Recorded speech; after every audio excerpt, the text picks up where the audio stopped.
What's up? What's up? What's up? We're going to Gabaldon, Nueva Ecija. Hindi ako napag-video kanina kasi ako nagdadrive. Nakipagpalit na sa akin karelyebo ko eh. Ayan o. Kasama kami. Ito si ate mo, Erica. Magagala kami ng mahigit 4 na araw. Marami kami pupuntahan. Wait nyo na lang.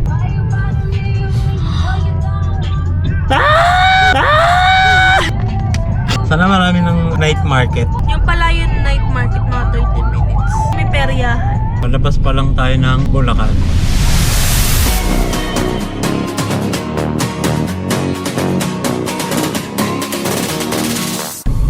Excited ka na?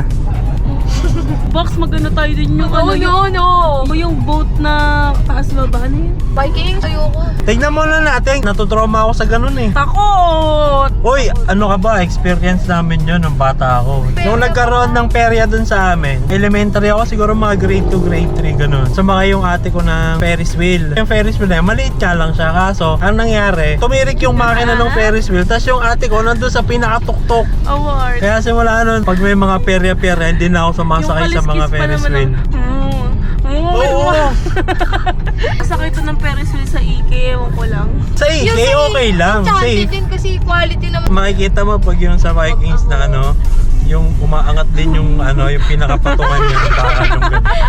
Yung ano niya, paa. Umaangat din. Umaangat din. Meanwhile, Ang nakalagay kasi diretso, hindi ka kaliwa. Meron bang diretsong kaliwa?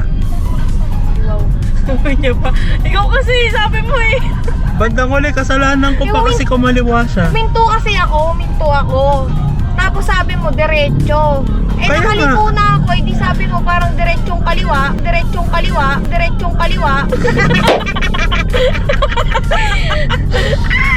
Naka-stop na ako. Kaya umi-stop ka nga, sabi ko diretso. Bigla kang kumaliwa. Kasi nga, akala niya diretsong kaliwa nga ni. Diretsong kaliwa. May rason nga siya ni.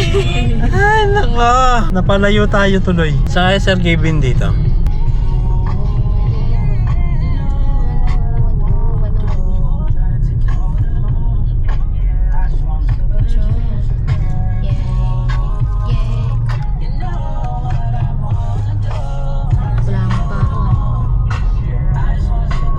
Huli. Narating na kami dito sa Laur. So, maglalakad-lakad lang kami. Pupunta kami sa night market daw. Sabi ng lokal dito. Ito yung sinasabi mong plaza. Guys, nandito kami sa Laur. Laur, Nueva Ecija. Nueva Ecija. Lakad-lakad lang kami. Tapos bukas, pupunta kami ng Ilog. Nakalimutan ko kung saan eh. Anong sabi? Pingan.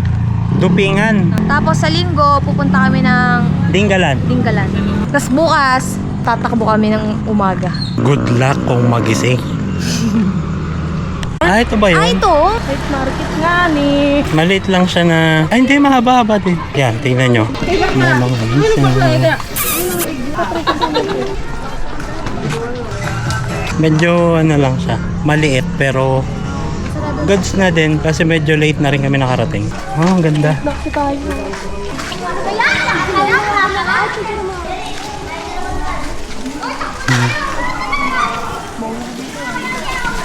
Ganda ng simbahan dito. Yung ibang stall nagsarado na kasi late na nga ni. So, dito na kami, nakabalik na kami sa may tutuluyan namin. So, bukas na lang kami. Kasi magja-jogging daw kami ng umaga eh. Waiting na lang sa kanila kasi nagbibihis sila. Masarap dito. Ang sarap ng hangin. Ang lamig.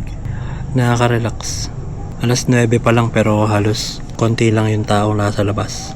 So bukas, tingnan natin kung ano mangyayari. Mag-chill lang kami saglit tapos tulog na kasi maaga pa kami aalis. Let's go!